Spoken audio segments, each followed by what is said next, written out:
반갑습니다. 허니잼입니다. 오늘 역시 테슬라를 둘러싼 아주 많은 호재들이 쏟아졌습니다. 하지만 냉정하게 시장을 살펴보면 오늘 테슬라의 주가가 오른 이유는 단순히 테슬라 자체의 호재 때문이라고 보기는 무리가 있습니다. 오늘 영상을 통해 테슬라의 주요 소식을 정리하고 왜 이런 호재들이 즉각적으로 테슬라 주가에 반영되지 않는지, 테슬라 호재의 주가 반영을 억누르고 있는 테슬라와 관련된 불확실성이 무엇인지, 그리고 이런 불확실성이 해소되기 위한 조건이 무엇인지까지 정리하겠습니다.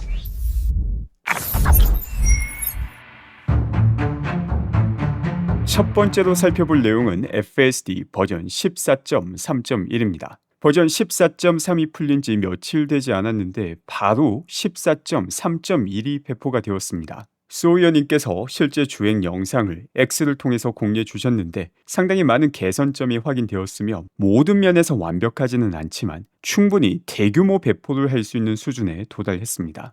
버전 14.3으로 바뀌고 난 다음에도 빠르게 업데이트가 진행되고 있다는 점 역시 상당히 중요한 내용이 됩니다.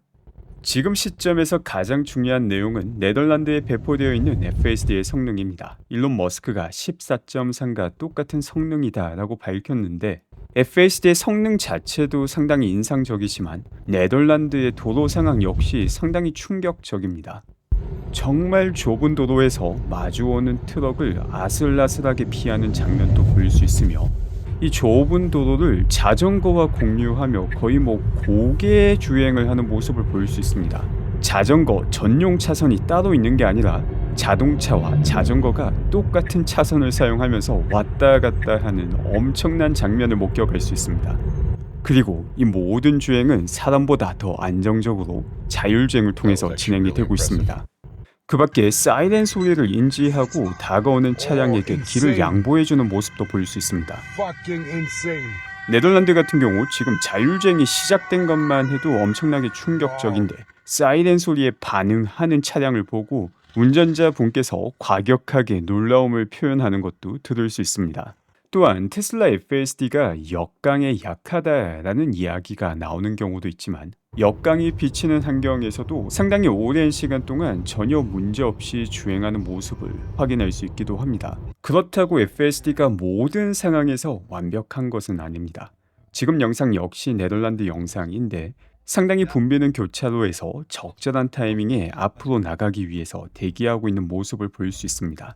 이 영상을 올리신 분은 테슬라의 FSD가 이 구간에서 실패했다 혹은 조금 부족했다라고 말을 남겼지만 사실 그 이유를 보게 되면 테슬라의 FSD가 모든 상황을 너무나도 정확하게 파악하고 있고 계속해서 보행자나 자전거를 타고 오는 사람이 오기 때문에 앞으로 나아가지 않고 멈추고 있다는 사실을 볼 수 있습니다. 사실 이런 상황에서는 한없이 기다리기보다는 조금은 과감하게 나아갈 필요가 있는데 워낙 조심스럽게 운전하다 보니 FSD가 계속 기다리는 모습을 볼 수 있고 운전자분께서는 뒤에 차량이 같이 대기하고 있다는 것을 보고 과감하게 수동 운전으로 바꿔서 앞으로 나아가는 결정을 내렸습니다. 이 영상 공유자분께서는 이 내용을 실패라고 평가하였지만 현재 테슬라 자율주행에서 가장 중요한 내용은 안전성입니다. 만에 하나라도 발생할 수 있는 사고를 미연에 예방하는 것이 가장 중요하기 때문에 충분히 앞으로 나아갈 수 있도록 세팅을 할 수 있음에도 불구하고 최대한 안전하게 운전하도록 세팅한 감독형 FSD를 확인할 수 있습니다. FSD가 이처럼 안전하기 때문에 상당히 감동적인 영상도 많이 볼 수 있습니다. 지금 화면에 나오시는 분은 36년생 90세의 테슬라 오너 아버지입니다. 단순히 나이가 많아졌다라는 이유로 이동의 제한을 받으며 다른 사람이 운전해주지 않으면 원하는 곳에 갈 수 없는 경우가 많이 발생하는데 테슬라의 FSD를 통해서 다른 누군가의 도움 없이 다시금 원하는 장소로 이동을 할 수 있게 된 것입니다. 그 밖에도 자동으로 운전되는 테슬라의 자율주행을 처음 경험하며 엄청난 감동과 충격을 함께 느끼는 분들의 영상이 많이 공유되고 있습니다. 그냥 겉모습만 보면 다른 차량과 똑같아 보이는데 업데이트 한 번으로 사람이 운전할 때보다 더 부드럽게 안전하게 운전하는 모습을 직접 경험하게 된다면 이런 반응이 나올 수밖에 없는 것입니다. 그리고 바로 지금 보는 영상이 테슬라의 자율주행이 얼마나 충격적인 성능을 성취하였는지를 보여주는 내용입니다. 정말 찰나의 순간인데 길고양이가 지나가고 있는 모습이 포착됩니다. 그리고 바로 좌회전을 하고 이 고양이는 자동차 뒤로 가며 카메라 화면에서 사라지게 됩니다. 하지만 테슬라의 자율주행은 고양이가 있었다라는 사실을 여전히 기억하고 있습니다. 그 결과 이 자동차를 지나갈 때 훨씬 더 감속을 하며 조심스럽게 운전하는 모습을 볼 수 있습니다. 해당 영상 처음부터 끝까지 다시 보겠습니다. 얼핏 보면 별일 아닌 것 같지만 테슬라의 자율주행이 안전을 위해서 정말 작은 것까지도 놓치지 않는다는 것을 보여주는 영상입니다. 이처럼 네덜란드의 테슬라의 FSD가 풀리자마자 유럽에서 다른 국가에서도 난리가 났습니다. 아일랜드 같은 경우도 테슬라 오너 모임을 통해서 아일랜드 정부에 우리도 테슬라의 FSD를 사용할 수 있게 해달라는 요청을 진행합니다. 앞서 살펴본 것처럼 네덜란드에서 너무나 잘 작동하고 있는데 왜 똑같은 유럽인데 우리는 사용하지 못하냐라는 타당한 이야기를 할 수밖에 없는 것입니다. 기술이 너무나 뛰어나다 보니까 회사가 정부를 로비하는 것이 아니라 사용자들이 정부를 압박하는 모습이 목격되는 것입니다. 테슬라의 FSD가 유럽 전체에서 통용되기 시작하는 시점은 유럽 UNEC에서 관련 안건이 통과되고 난 다음입니다. 지금 보시는 내용은 유럽 전체의 테슬라 FSD가 통과되는 내용은 아니지만 이 전체 통과와 관련된 논의를 촉진시킬 수 있는 이벤트가 빠르면 5월 5일부터 시작될 수 있다는 내용입니다.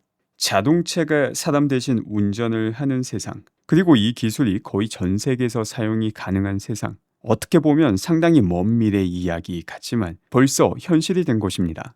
그 밖에 스케치님께서 왜 테슬라의 세미가 많이 팔릴 수밖에 없는지와 관련된 간단한 계산을 공유하기도 하였습니다. 즉, 그 내용을 보게 되면 일반 대형 디젤 트럭의 가격과 테슬라 세미의 가격은 약 10만 불 정도 차이가 납니다. 그런데 연비만 고려해도 1년에 이 10만 불 혹은 그 이상의 갭을 테슬라 세미를 사용함으로써 아낄 수 있는 상황입니다. 지금은 특히나 유가가 많이 올라서 이 차이를 금방 메울 수 있지만 이게 아니다 하더라도 유지 보수 비용, 연료 비용만으로도 세미가 압도적인 경제적 우위를 가지는 것입니다.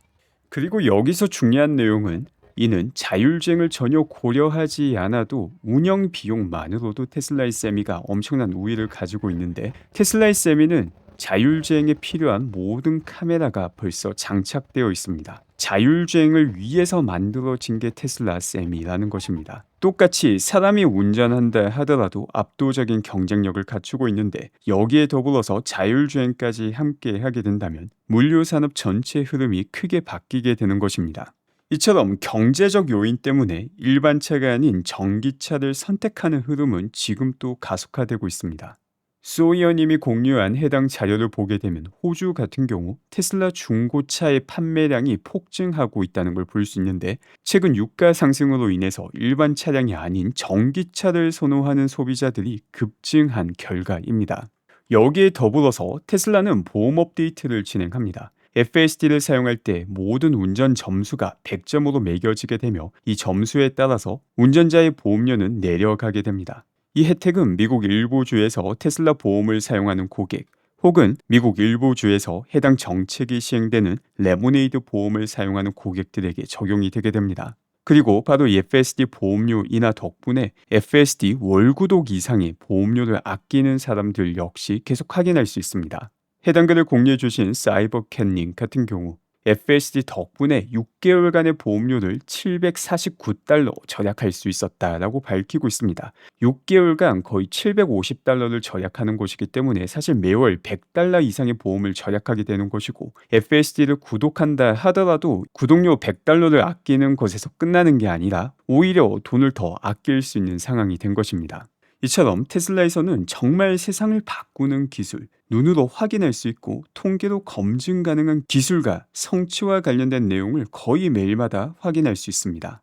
그럼에도 불구하고 테슬라의 주가가 이 내용을 실시간으로 반영해 주고 있지는 않습니다.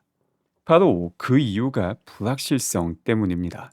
이는 비단 테슬라에게만 적용되는 일이 아닙니다. 오늘 시장 전체가 긍정적인 흐름을 보인 이유 역시 불확실성이 어느 정도 해소되었다라고 평가했기 때문입니다. 바로 호르무즈 해협 및 이란 사태가 어느 정도 안정화되고 있다라고 평가했기 때문입니다. 물론 앞으로도 해당 사안과 관련해서 몇 번 더 이슈가 될 가능성은 충분히 있지만 불확실성이라는 것은 예상 밖의 충격에 가장 취약합니다. 처음 호르무즈 해협이 막혔을 때와 지금 상황, 그리고 처음 이란을 공격했을 때와 지금 상황을 비교하면 예상 밖의 충격은 상당히 많이 가라앉은 상황이고, 비슷한 사건이 발생한다 하더라도 첫 충격만큼 시장이 민감하게 반응하지는 않을 수 있는 상황이 되었습니다. 이처럼 시장 전체도 불확실성이 해소되었을 때 크게 긍정적인 반응을 보여주고, 테슬라와 관련된 기업 수준의 불확실성이 해소될 때 역시 상당히 긍정적인 반응을 보여준과 동시에 호재가 호재로서 작용할 수 있는 배경이 되게 됩니다. 현재 테슬라는 크게 세 가지 불확실성을 가지고 있습니다. 그 첫 번째가 로보택시 및 무감독 자율주행이 무기한으로 지연되는 것 아닌가. 분명 개선이 되고 있는 것은 알겠는데 지금 워낙 천천히 진행되고 있다 보니까 어느 순간 S커브를 타며 갑작스럽게 증가할 것이다 라고 계속 이야기하지만 지금처럼 계속 더디게만 진행되는 거 아닌가라는 시장의 우려 혹은 불확실성을 가지고 있습니다. 테슬라의 자율주행을 보면 뛰어나다라는 것은 이제 모두가 동의할 수 있는 상황이 되었습니다. 분명 99% 혹은 그 이상이 완성된 건 알겠는데 일반 사람들 입장에서는 99%와 99.9%의 차이를 이해하는 것은 너무나 힘든 일이고, 99.9%와 99.99%를 구분하는 것은 전문가들에게도조차 힘든 일이 됩니다. 그러다 보니 기술적으로는 분명 99%에서 99.99%, 99.999%로 발전해 나가고 있음에도 불구하고 이게 구분이 되지 않다 보니까 여전히 불확실성으로 남아있는 것입니다. 결국은 로보택시와 무감독 자율주행이 크게 확대되는 현실을 확인하고 난 다음에야 이 불확실성은 사라지게 될 것입니다. 그리고 이건 제 추측이지만 바로 이게 올해 일어날 가능성은 아주 높다라고 생각합니다. 그리고 두 번째 불확실성은 스페이스X 상장 이슈가 나왔을 때도 언급하였던 IPO와 관련된 오버행입니다. 스페이스 상장 같은 경우 올 6월 혹은 7월 정도에 진행이 될 것으로 예상이 되고 있는데, 이 상장이 진행됨에 따라서 테슬라 투자자 중 일부는 스페이스X에 투자하기 위해서 테슬라를 매도하고 스페이스X를 매수하는 이벤트를 의미합니다. 모든 테슬라 투자자가 이런 결정을 내리지는 않겠지만 분명 일부는 이런 결정을 내리게 될 것이며, 이에 따라서 스페이스X IPO 직전에 테슬라의 주가는 분명 하방 압력을 받을 것이다 라는 생각 때문에 스페이스X를 살 것도 아닌데 먼저 테슬라를 매도하는 이 불확실성을 테슬라가 현재 가지고 있습니다. 이는 분명 실존하는 불확실성이자 리스크이지만 중요한 것은 스페이스X가 상장되고 난 다음에는 스페이스X 장기 투자자들이 자유롭게 풀어진 자금을 이용해서 스페이스X를 매도하고 테슬라로 넘어오는 것 역시 함께 생각해야 된다는 것입니다.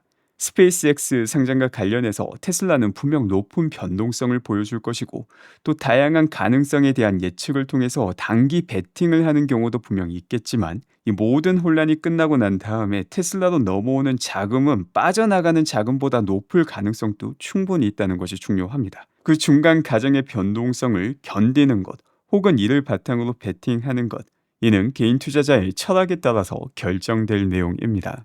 마지막으로 그 이후에 진행되게 될 테슬라와 스페이스X의 합병과 관련된 불확실성이 남아 있습니다. 스페이스X 상장 이후 언제 테슬라와 합병될지 정확하게 말을 할 수는 없지만 스페이스X가 역합병을 통해서 테슬라와 합병하게 될 가능성은 여전히 아주 높습니다. 그리고 이 과정에서 테슬라 주주들에게 어느 정도의 프리미엄을 지급하며 스페이스X가 테슬라 역합병을 진행할 가능성, 저는 충분히 높다고 보고 있습니다. 어쨌든 기관 투자자 입장에서 보자면 지금 또 테슬라 밸류에이션은 너무나 힘든 상황입니다. 단순하게 어닝만 봐서는 지금의 주가를 도저히 정당화시킬 수 없고 분명 미래 가치를 생각해야 되는데, 이 미래 가치를 본다 하더라도 앞서 살펴봤던 로보택시 및 무감독 자율주행이 언제 시작될지 모르는 불확실성을 안고 있습니다. 이것만 해도 머리가 터지겠는데 미래 스페이스X와 합병 가능성까지 생각하면은 도대체 테슬라를 어떻게 밸류에이션 해야 될지 모르겠다라는 백기를 들 수밖에 없는 상황입니다.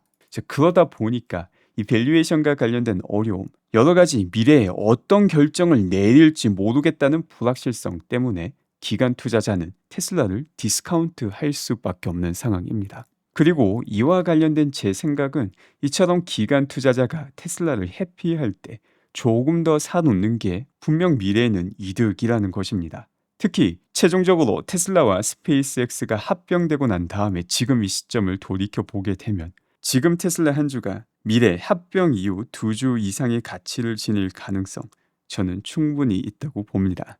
오늘 준비한 소식은 여기까지입니다. 아직 구독하지 않으신 분들 중 테슬라에 대한 단순한 가십거리가 아닌 가장 정확하고 깊이 있는 정보를 꾸준히 얻고자 하신다면 구독과 알람 설정을 부탁드립니다. 오늘도 건강하고 행복한 하루 되시기 바랍니다.